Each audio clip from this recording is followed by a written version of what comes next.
I never imagined that my pregnancy, which should have been a source of joy, would turn into a real nightmare. That day will always be engraved in my memory, as the beginning of a dark and troubled period in my life. It was a Tuesday morning, and I remember it like it was yesterday. The spring sun filtered through the curtains in our bedroom, and I woke up with a mixture of excitement and apprehension. I had discovered my pregnancy a few days earlier, and had finally decided to tell my husband, Pierre, and my mother-in-law, Elise, with whom we had lived since our marriage. I got up, heart-pounding, and prepared breakfast as usual. Pierre came downstairs, still looking sleepy, and sat down at the table without a word.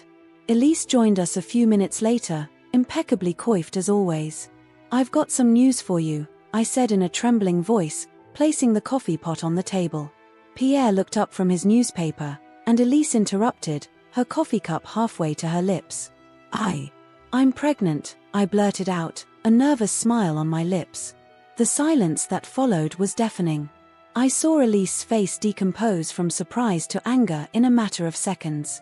Pierre, on the other hand, remained impassive, as if I'd just told him the weather forecast for the day. "You're joking, I hope," finally spat Elise, breaking the ponderous silence. "No, it's true. I'm 2 months pregnant," I replied, feeling my smile fade at their reaction. That's when everything changed. Elise leapt to her feet, knocking her chair over with a crash that startled me. "How dare you?" she screamed, her face contorted with rage. "We welcomed you into this house, and this is how you repay us? By forcing a child on us?" I was stunned, unable to understand his reaction. I turned to Pierre, seeking his support, but his face was closed, impenetrable. "Pierre," I whispered, "say something, please." He slowly put down his newspaper, took a long sip of coffee, then looked me straight in the eye. "I didn't marry to have a child, Sophie," he said in a cold, distant voice I didn't know he had. The words hit me like a slap in the face. I felt my legs give way beneath me and had to lean against the counter to keep from falling. But I thought you'd be happy," I stammered, tears welling up in my eyes. "Happy?" sneered Elise. "You've barely been married a year, you can't afford to raise a child. That's just plain reckless." I tried to protest, to explain that we could do it together, that this child was a gift, but Elise wasn't listening to me anymore. She was pacing back and forth in the kitchen, muttering insults at me. "Pierre," I implored, turning back to my husband. "Please tell him we want this child." But Pierre remained mute, his gaze fixed on his cup of coffee as if it contained all the answers in the universe. Then Elise planted herself in front of me, her face inches from mine. "You listen to me," she hissed through gritted teeth. "You will not give birth to this child, do you hear me? Not under my roof. Not in this family." I recoiled, shocked by the violence of his words. "But it's my baby," I whispered, instinctively placing a hand on my still flat belly. "Get out of here," yelled Elise, pointing a trembling finger at the door. "Get out of this house right now." I looked at Pierre, waiting for him to intervene, to come to my defense. But he just sat there, motionless, as if the scene unfolding before him didn't concern him. "Pierre," I pleaded one last time. He finally looked up at me, and what I read there chilled my blood. There was no love, no compassion, just cold indifference. "You'd better go, Sophie," he said calmly. "My mother's right. We're not ready for this." Those words were the final blow. I felt my world crumble around me. Without thinking, I grabbed my handbag and rushed to the front door, tears streaming freely down my cheeks. As I crossed the threshold, I heard Elise's voice one last time, "And don't come back until you've sorted out this problem." The door slammed behind me, and I found myself on the street, alone, lost, with only my handbag and the baby growing inside me. I stood there, motionless, for what seemed like an eternity. Passers-by looked at me with curiosity or concern, but nobody stopped. I was invisible, transparent in my pain. Eventually, my legs began to move on their own. I walked aimlessly, wandering the streets of our neighborhood, unable to think clearly. How could my life have changed so quickly? How could the announcement of this pregnancy, which I had imagined as a moment of shared happiness, have turned into such a nightmare? I found myself in a small park where Pierre and I used to walk on Sundays. I sat on a bench, staring into space, replaying the scene over and over in my head. Elise's cruel words, Pierre's icy indifference, everything swirled around in my mind, making me dizzy. Just then, I felt a small hand rest on my knee. I looked down to see a little girl, no more than 4 years old, staring at me with big, worried eyes. "Why are you crying, she asked me in her childlike voice. This simple question broke down the last barriers of my self-control. I burst into tears, unable to contain myself any longer. The little girl's mother came running in, apologizing for the disturbance. "It's nothing," I managed to articulate between sobs. "She's lovely." The woman looked at me compassionately, obviously hesitating between leaving and staying to help me. "Are you going to be all right?" she finally asked me. I nodded, unable to speak. She left, taking her daughter, who turned to look at me, still looking worried. This brief interaction brought me back to reality. I realized that I couldn't stay like that, sitting on that bench forever. I had to do something, make a decision. But what was I to do? Where to go? What to do? I pulled my phone out of my bag, my hands trembling. I scrolled through my contacts, desperately looking for someone to call. My parents? No, they lived on the other side of the country and had never really approved of my marriage to Pierre. My friends? Most had drifted apart since my marriage, Elise having subtly discouraged such relationships. I was alone. Completely, desperately alone. The sun was beginning to set when I finally found the strength to get up.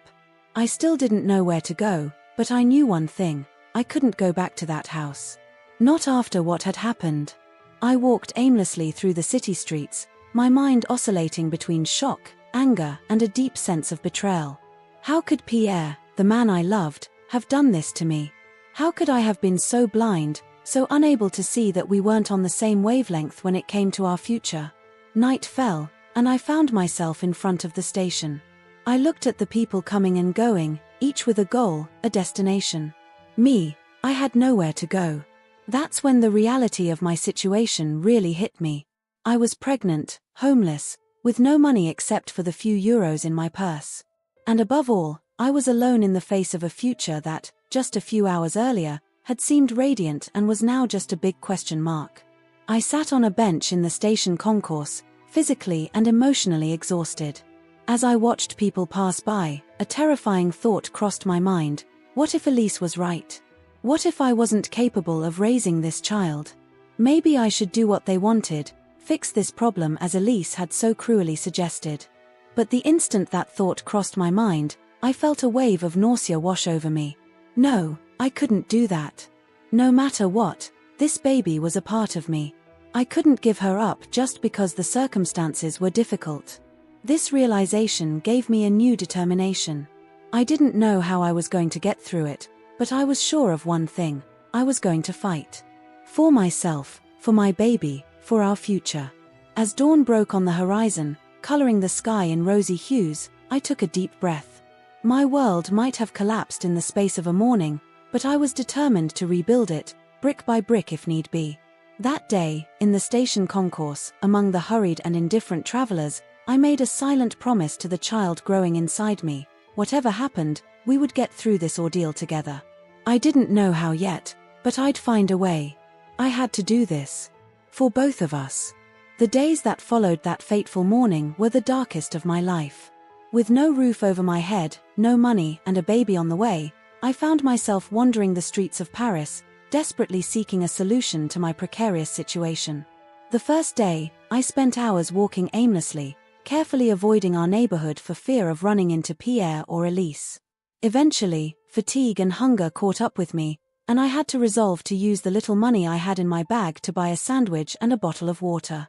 Sitting on a bench in the Jardin des Tuileries, I ate slowly, savoring each bite as if it were my last, while watching the happy families enjoying the spring sunshine. Their apparent happiness only underlined my loneliness and dismay.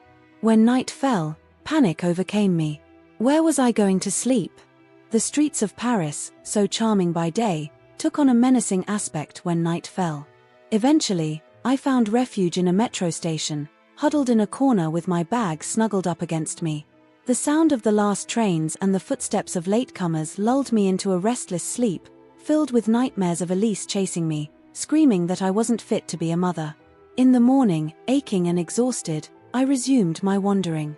I spent the day wandering the streets, sometimes stopping in parks to rest.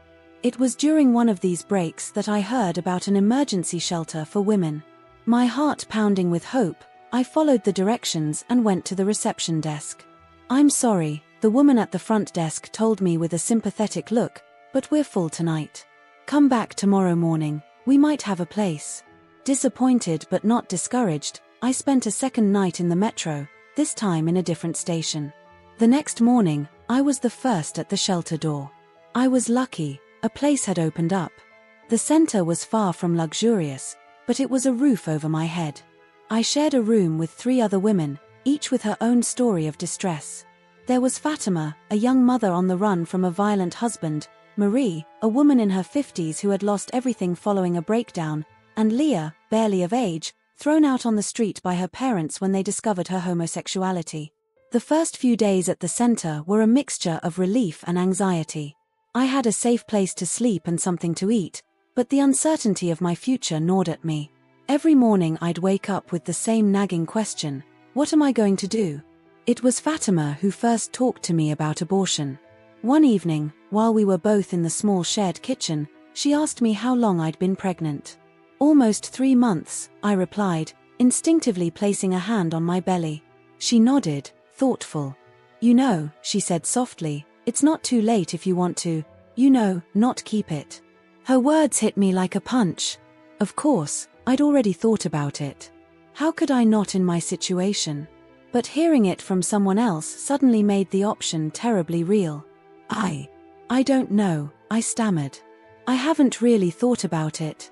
That was a lie, of course. I thought about it constantly. Every time I saw a mother with her child on the street, every time I felt a wave of nausea wash over me, every time I wondered how I was going to feed and house this child. The days that followed were a torment for me. I spent hours weighing up the pros and cons, imagining different scenarios. If I kept the baby, how was I going to raise him on my own, with no resources?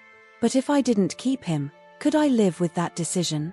One morning, as I sat in the center's small garden, lost in thought, Marie came and sat down next to me.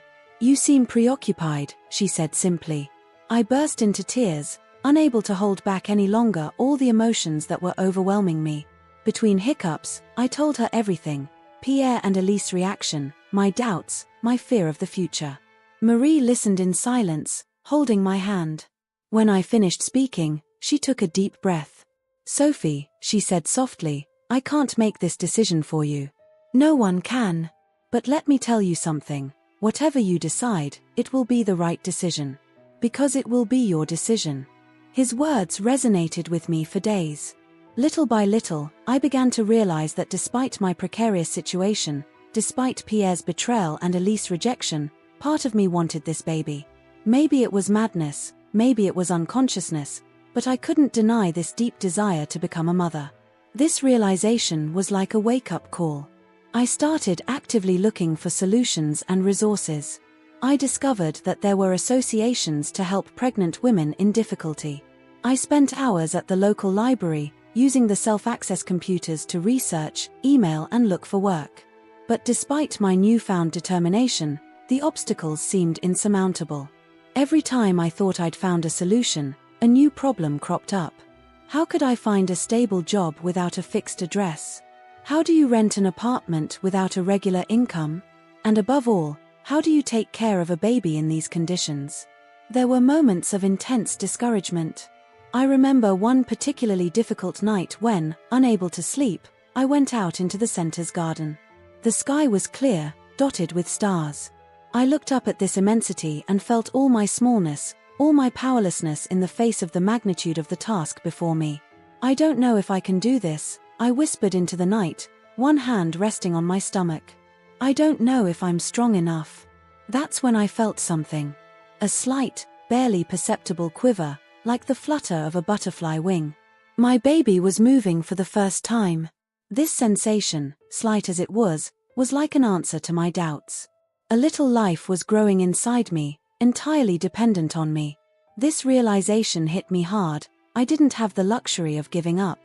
I had to fight, not just for myself, but for this innocent being who hadn't asked for anything. The next morning, I made a decision. I was going to keep this baby, no matter what.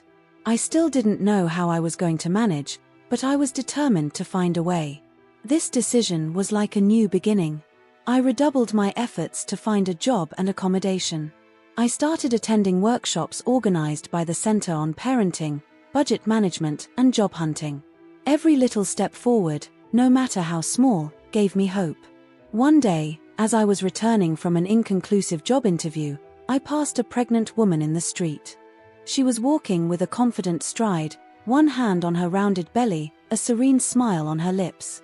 The image struck me. This was how I should have lived my pregnancy. Surrounded, supported, happy. At the time, I felt anger welling up inside me. Anger at Pierre, at Elise, at the injustice of my situation.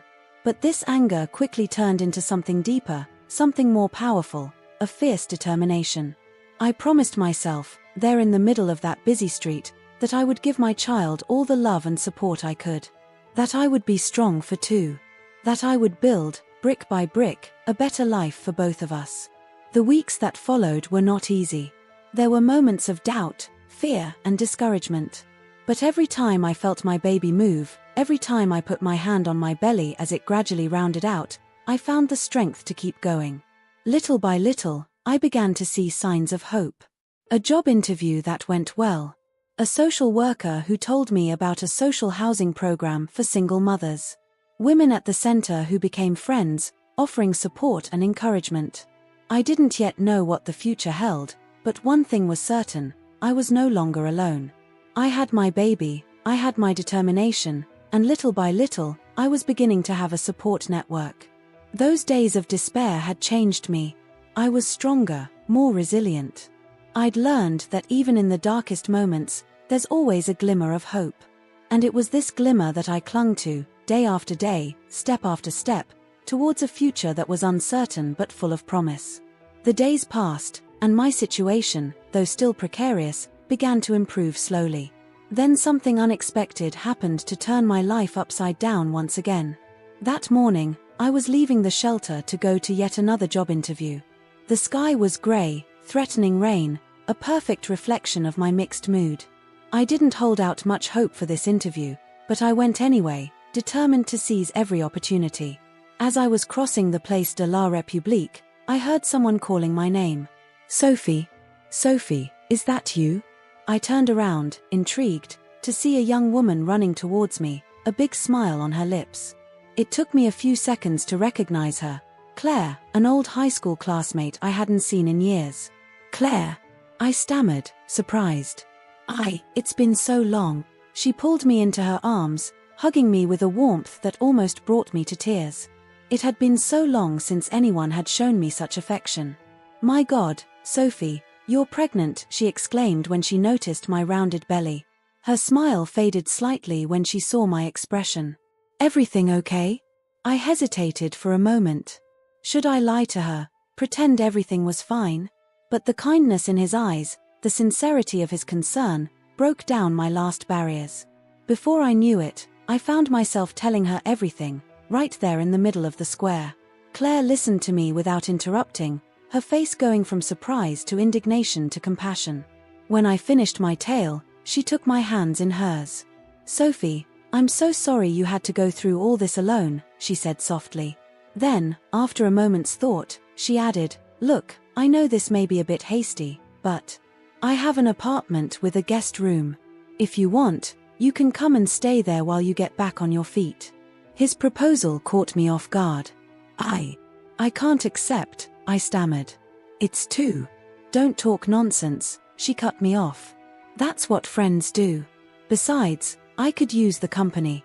I hesitated, torn between gratitude and embarrassment. But Claire insisted, and finally I agreed. That evening, I left the shelter with a mixture of apprehension and hope.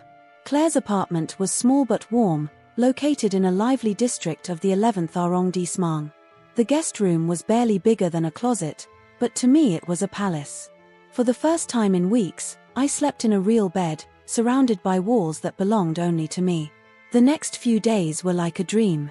Claire worked as a freelance graphic designer and spent most of her days at home. We caught up, talking for hours about our respective lives since high school.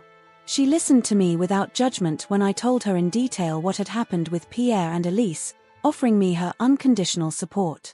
One evening, as we sat on the apartment's small balcony, watching the sun set over the rooftops of Paris, Claire asked me a question that would change the course of my life. "Have you thought about going back to school?" she asked suddenly. I laughed, a mirthless laugh. "Claire, I'm pregnant and penniless. How can I go back to school?" She shook her head. "There are programs for single mothers who want to study. Scholarships, aid. I can help you research if you want." This idea, crazy as it sounds, planted a seed in my mind. What if it were possible? What if I could not only survive, but build a better future for me and my baby? Over the next few days, we spent hours researching and navigating the intricacies of the French administration. We discovered that there were indeed assistance programs for women in my situation. It wasn't easy, far from it, but it was possible. With Claire's help, I started putting together files, filling in forms and writing cover letters. Each small step forward gave me hope, and made me feel that I was regaining control of my life. At the same time, Claire helped me find a job as a waitress in a local cafe. The owner, a nice man named Gerard, agreed to take me on despite my pregnancy, promising me flexible hours. "My wife has had 3 children," he told me with a wink. "I know what it's like. We'll work it out." For the first time in weeks, I felt that things were beginning to look up. I had a roof over my head, a job, and maybe even the chance to go back to school. But above all, I had a new friend, someone who believed in me and supported me. One day, I came home from work to find Claire deep in conversation with a woman I didn't know. When she saw me, Claire jumped up, a big smile on her face. "Sophie. This is Mrs. Dubois. She works for an association that helps pregnant women in difficulty." Mrs. Dubois, a woman in her 50s with a kindly look in her eyes, shook my hand warmly. "Claire told me about your situation," she said. "I think we can help you." The next few hours were a whirlwind of information. Mrs. Dubois explained the various forms of assistance to which I was entitled, the steps to take, the options available to me. She told me about childbirth preparation courses, support groups for young mothers and job placement programs. "It won't be easy," she warned me. "But you're not alone. We're here to help you every step of the way." That meeting was a turning point in my life. Suddenly, the future that had seemed so bleak just a few weeks earlier was lit up with new possibilities. I was no longer alone with my pregnancy and my problems. I had Claire, I had Mme Dubois and her association, I had Gerard who supported me at work. The weeks that followed were intense. Between my work at the cafe, appointments with the association, administrative formalities, and preparing for the baby's arrival, my days were packed. But for the first time in a long time, I felt like I was moving forward, building something. One evening, on my way home from a childbirth preparation class, I found Claire painting the guest room. She turned to me, a big smile on her face smudged with pale yellow paint. "I thought the baby would like a room that was a little more cheerful," she said simply. I froze on the threshold, overwhelmed by emotion. This simple gesture, this show of affection and support, touched me more than I can say. Without a word, I picked up a paintbrush and began to paint alongside him. That night, lying in bed with one hand on my belly where the baby was kicking, I thought about everything that had happened in the last few weeks. I'd lost a lot: my husband, my in-laws, the life I thought I had. But I had also gained a lot: a loyal friend, a support network, a new perspective on life. I realized that this ordeal, as difficult as it had been, had made me stronger. I had discovered resources within myself that I never knew existed. I'd learned to fight, not to give up even when all seemed lost. The road ahead would not be easy, I knew. Raising a child alone, while working and studying, would be a constant challenge. But for the first time since Pierre and Elise had thrown me out on the street, I felt ready to take on the challenge. "We'll make it, you and me," I whispered to my baby, gently caressing my belly. "We're not alone. We have people who love and support us." And together, we're going to build a good life. That night, I slept peacefully, lulled by the hope of a better future. The next day, I awoke with renewed energy, ready to face the challenges that lay ahead. I still had a long way to go, but thanks to the unexpected help I'd received, I knew I was on the right track. Claire's help, the meeting with Mme Dubois, the support of the association, had all been like a lifeline thrown to me just as I was drowning. And now, little by little, I was learning to swim on my own in the murky waters of life. I was no longer the desperate woman wandering the streets of Paris a few weeks earlier. I had become a determined woman, ready to fight for her future and that of her child. Weeks turned into months, and my pregnancy progressed apace. Thanks to Claire's support, Mrs. Dubois Association, and my work at the cafe, I had managed to stabilize my situation. However, I knew that this was only the beginning of a long battle. It was time to take matters into my own hands and fight for my rights and those of my unborn child. One morning, while having breakfast with Claire, I made a decision that would change the course of my life. "I'm going to file for divorce," I announced, breaking the comfortable silence in the kitchen. Claire looked up from her coffee, surprised. "Are you sure?" I nodded, determined. "I can't go on like this. Pierre has to take responsibility, whether he likes it or not." It hadn't been an easy decision to make. Part of me still hoped, naively perhaps, that Pierre would change his mind, realize his mistake and come back to me. But I could no longer afford these illusions. My baby was due soon, and I needed stability, not false hope. With Mrs. Dubois' help, I found a lawyer specializing in family law, Ms. Leclerc. When we first met, I was nervous, intimidated by her luxurious office and serious demeanor. But as soon as I began to tell her my story, her face softened. "Mrs. Martin," she told me once I'd finished my tale, "what your husband and mother-in-law have done to you is unacceptable. We're not only going to file for divorce, but also for child support." I felt a mixture of relief and apprehension wash over me. On the one hand, I was relieved to have someone to defend my interests. On the other, the thought of facing Pierre and Elise in court terrified me. The weeks that followed were a whirlwind of paperwork and appointments. Between my work at the cafe, my childbirth preparation classes and meetings with Ms. Leclerc, I barely had time to breathe. But every step forward, no matter how small, gave me strength. The day I received the summons to the court for the first conciliation hearing, I felt my heart clench. Pierre's name, printed in black and white on this official document, made me realize just how far our relationship had deteriorated. How had it come to this? The day of the hearing came faster than I could have wished. Claire accompanied me to the courthouse, shaking my hand the whole way. "You're going to make it," she assured me as we climbed the courthouse steps. "You're stronger than you think." In the waiting room, my heart was pounding so hard I felt like everyone could hear it. And then I saw it. Pierre, sitting at the other end of the room, looking as uncomfortable as I was. Our eyes met for a brief moment before he looked away. The hearing itself passed as if in a fog. Ms. Leclerc presented our case eloquently, detailing the way I'd been treated and insisting on my rights and those of the child. Pierre's lawyer tried to play down the facts, arguing that it was just a misunderstanding, an argument that had gone wrong. When the judge gave me the floor, I felt all my emotions rise to the surface. In a voice that trembled at first, then grew more confident, I recounted what had happened that morning, how I'd been thrown out on the street, how I'd had to fend for myself. "All I ask," I concluded, a hand resting on my rounded belly, "is that this child be given a chance. A chance to have a roof over his head, food on his plate, and the love he needs to grow up." The silence that followed my words was deafening. I saw Pierre lower his eyes, looking ashamed. The judge nodded, looking thoughtful. "We're going to make a provisional decision today," he announced. "Mr. Martin will pay monthly support for the unborn child. In addition, he will contribute to the expenses related to the pregnancy and childbirth. A divorce hearing will be scheduled after the birth of the child."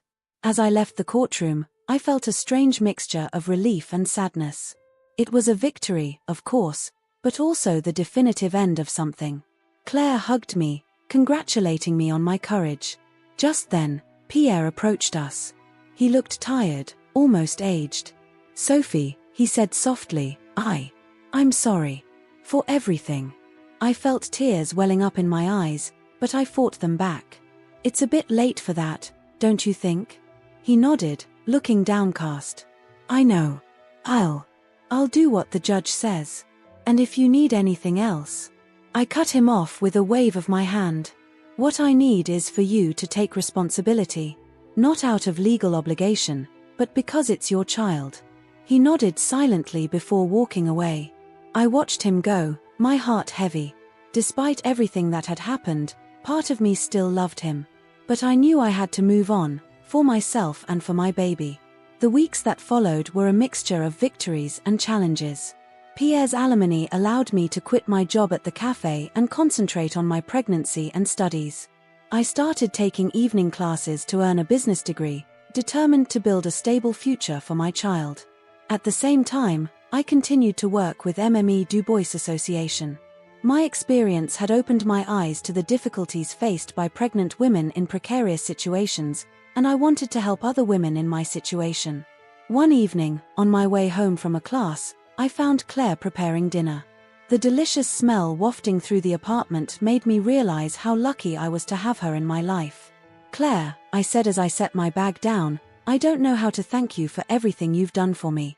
She turned around, a big smile on her face. You don't have to thank me, Sophie. That's what friends are for. That night, as I lay in bed, I reflected on how far I'd come. From the desperate woman wandering the streets of Paris, I had become a strong woman, determined to fight for her rights and those of her child. It wasn't easy every day, far from it. There were still moments of doubt, fear, and sadness. But I knew now that I was capable of overcoming these obstacles. The next morning, I woke up with a new idea in mind. I called Mrs. Du Bois and suggested that she set up a support group for pregnant women in difficulty within the association. She was immediately enthusiastic. That's a great idea, Sophie, she told me. Your experience could be very valuable to other women in your situation. The next few weeks were devoted to setting up this group. I worked hard, organizing meetings, creating information materials, contacting other associations to establish partnerships. It was demanding work, but so rewarding. Every time I saw the relief on a woman's face when she realized she wasn't alone, I knew I was on the right track. At the same time, my pregnancy was progressing. Every kick, every movement of my baby reminded me why I was fighting so hard. I wasn't alone anymore, I had a little life depending on me, and I was determined to give it the best possible future. One evening, on my way home from a support group meeting, I bumped into Pierre on the street. He stopped dead in his tracks when he saw me, his eyes lingering on my protruding belly. Sophie, he said softly, how are you? I took a deep breath before answering. It's okay, Pierre. Things are getting better little by little. He nodded, looking uncomfortable. I'm glad to hear that. If there's anything you need. I shook my head. What I need is for you to be there for your child when he's born. Not for me, for him. He nodded silently, and we parted. This brief encounter left me pensive. I didn't know if Pierre would be a good father, if he would be present as he should be. But I did know one thing. Whatever happened, I was ready to face the future. That night, lying in bed with one hand on my belly where my baby was kicking, I realized how much I had changed. I was stronger now, more resilient. I'd been through hell and back and had emerged, not unscathed, but certainly wiser and more determined. We're almost there, little one, I whispered to my baby. Soon you'll be here, and I promise I'll do everything I can to make sure you have the life you deserve. The big day had finally arrived. After 9 months of emotional roller coasters, challenges and victories, I was about to meet my baby. The first contractions started early in the morning, waking me from a restless sleep. I immediately called Claire, who was sleeping in the next room. It's time, I said, a mixture of excitement and apprehension in my voice. Claire rushed into my room, already dressed as if she'd been waiting for this moment all night. Let's go, she said, grabbing the bag we'd packed for the hospital. The journey to the maternity ward was a blur of Parisian streets and ever closer contractions. When we arrived, I was immediately taken care of by a team of caring midwives. The next few hours were the most intense of my life. The pain was almost unbearable, but with each contraction, I remembered why I was doing this. For my baby, for our future. Claire stayed by my side throughout, holding my hand, encouraging me, wiping the sweat from my brow. Her presence was a constant reminder that I was not alone in this ordeal. After what seemed like an eternity, I heard the most beautiful sound in the world, my baby's first cry. "It's a girl," announced the midwife as she placed a tiny screaming bundle on my chest. With tears in my eyes, I looked at my daughter's face for the first time. It was tiny, red, and crumpled, and yet it was the most beautiful thing I'd ever seen.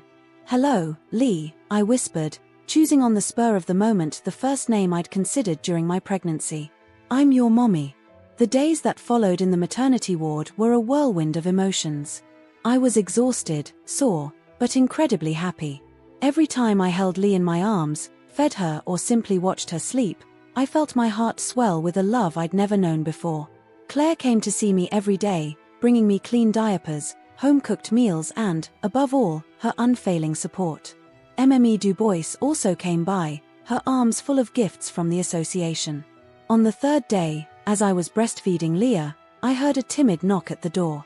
To my surprise, it was Pierre standing there, looking nervous and uncomfortable.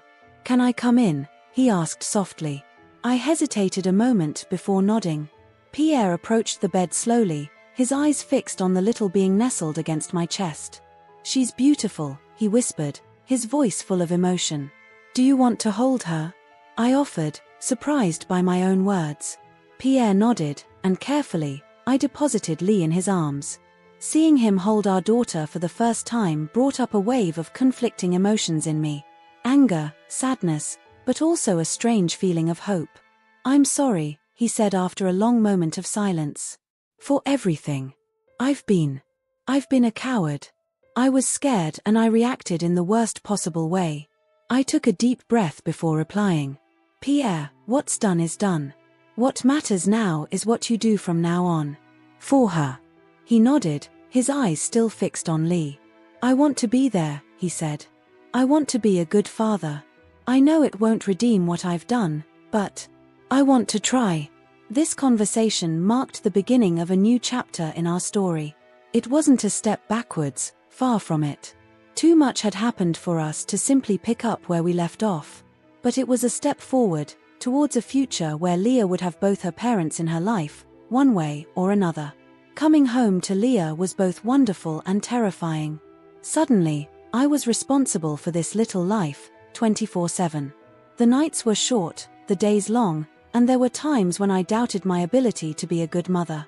But I had an incredible support network.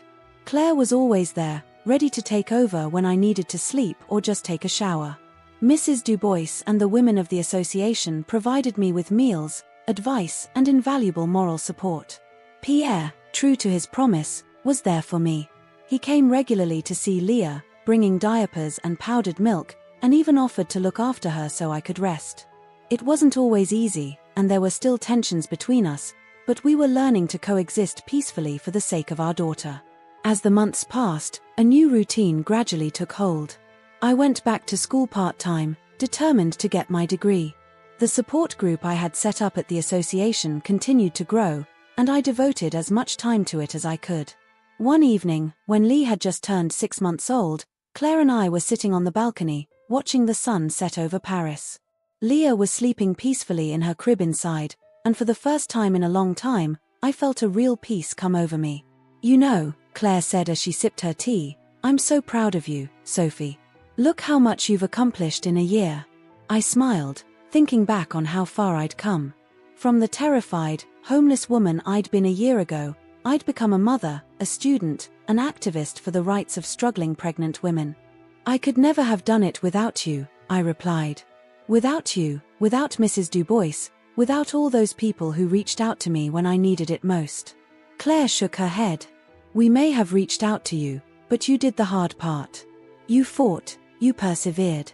You turned a terrible situation into something positive, not just for you and Lee, but for all those women you now help." Her words got me thinking. She was right.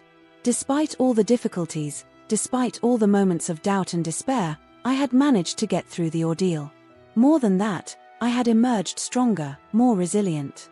You know, I said after a moment's silence, there were times when I thought it was the end. When Pierre and Elise kicked me out, when I found myself on the street. I thought my life was over. But in reality, it was just a new beginning. Claire smiled, taking my hand. And look where this new beginning has taken you. You have a beautiful daughter, you're building a career, you're helping other women. You've turned this hardship into an opportunity. Just then, we heard Lee chirping in her crib. I got up to fetch her, taking her gently in my arms before returning to the balcony. Look, Lee, I said softly, showing my daughter the sunset. It's beautiful, isn't it? It's the start of a new day ahead. As I looked at my daughter, her big eyes filled with wonder at the colors of the sky, I realized how grateful I was. Grateful for this little life that had given me the strength to fight. Grateful for the friends who had supported me in my darkest moments. Grateful even for the trials I'd been through, for they had made me stronger. You know, Claire, I said, gently cradling Lee, I wouldn't change a thing about what happened. As hard as it was, it led me here. To this moment. And I wouldn't want to be anywhere else. Claire smiled, rising to join us. She put an arm around my shoulders, looking at Lee with affection. The future looks bright for you both, she said. And for the first time in a long time, I actually believed those words. The future was uncertain, of course. There would still be challenges to face, obstacles to overcome. But I knew now that I could handle them. With Leah in my arms, Claire by my side, and a whole network of support behind me, I felt ready to face whatever life might throw at me. It wasn't the ending I'd imagined when I announced my pregnancy to Pierre and Elise that morning. It was better. It was a new beginning, full of possibility and hope. As the sun disappeared over the horizon, coloring the Paris sky in shades of pink and orange, I knew with certainty that whatever happened, Lee and I would never be alone. We'd found our family, not by blood, but by love and unconditional support. And that was all we needed.